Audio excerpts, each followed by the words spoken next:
Share করছি আমার আজকে সারাদিনের খাবার। সকালে খেয়েছি পুরি, ডিম পোস্তা আর মুরগির মাংস। এগুলো পুরি দিয়ে খেয়েছিলাম। সকালবেলা মুখে তেমন রুচি থাকে না, তাই বেশি কিছু খাই নাই, অল্প করে কিছু কিছু খেয়েছি। এখন যে গরম পড়েছে, এই গরমে একটা বল খেয়েছি, মানে বলের আইসক্রিম খেয়েছি।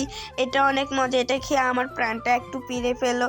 তারপরে একটা সিঙ্গারা খেয়েছি, একটা না দুইটা সিঙ্গারা খেয়েছি, খুব কমই খেয়েছি। বাজার থেকে আনারস এনেছিল, সেটা লবণ মরিচ দিয়ে মেখে খেয়েছিলাম। তারপরে আর কিছু খাইনি, একেবারে দুপুরের খাবারে চলে গেলাম। দুপুরের খাবারে ছিল সাদা ভাত, ডিম আর টমেটো ভর্তা, গরুর মাংস দিয়েছিল। আমার পাতে একেবারে সব কিছু দিয়ে ফেলতেছিল, আমি আস্তে আস্তে খেয়েছিলাম।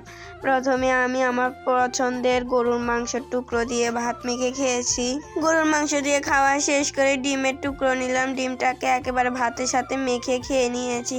আর ছিল টমেটো ভর্তা দিয়েও খেয়েছি। মাঝে মাঝে একটু লেবুর রস চিবে নিয়েছিলাম, কারণ লেবুর রস ছাড়া এইসব খাবার অসম্পূর্ণ মনে হয়। বলতে না বলতে দিয়ে দিল মুরগির মাংস। এখন মুরগির মাংসটা নিয়ে খাচ্ছে। এটা হচ্ছে ব্রয়লার মুরগির মাংস, কিন্তু অনেক শক্ত ছিল, আমি ছিঁড়তে পারতেছিলাম না। তারপর ছিঁড়ে অল্প অল্প করে ভাত মেখে খেয়ে নিয়েছি। এসেছিল একটা সবজির আইটেম, সিমটা আলু দিয়ে রান্না করা হয়েছিল, সেটা দিয়ে আমি আমার খাবারটা শেষ করলাম। খাবার শেষে এক গ্লাস কোক খেয়ে নিলাম। বিকেলের দিকে একটা জায়গায় ঘুরতে গিয়েছিলাম, সেখানে তারা প্রথমে দিয়ে দিল শরবত, তারপরে কলা, তরমুজ, মাল্টা আর চিপস, এগুলো খেয়েছিলাম। বিকালের দিকে একটা ঝালমুড়ি মামাও এসেছিল, তার থেকে ঝালমুড়ি নিয়ে খেয়েছিলাম। সন্ধ্যার নাস্তায় ছিল টোস্টটা দুধ দিয়ে খেয়েছিলাম, সাথে বিস্কিটও ছিল, বিস্কুটও খেয়েছিলাম।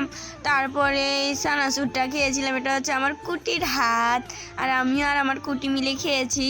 তারপরে এটা হচ্ছে আমাদের নোয়াখালীর ঐতিহ্যবাহী পিঠা, হাঁড়ি বড়া পিঠা, এটা খেয়েছি। এটা অনেক মজার একটা পিঠা।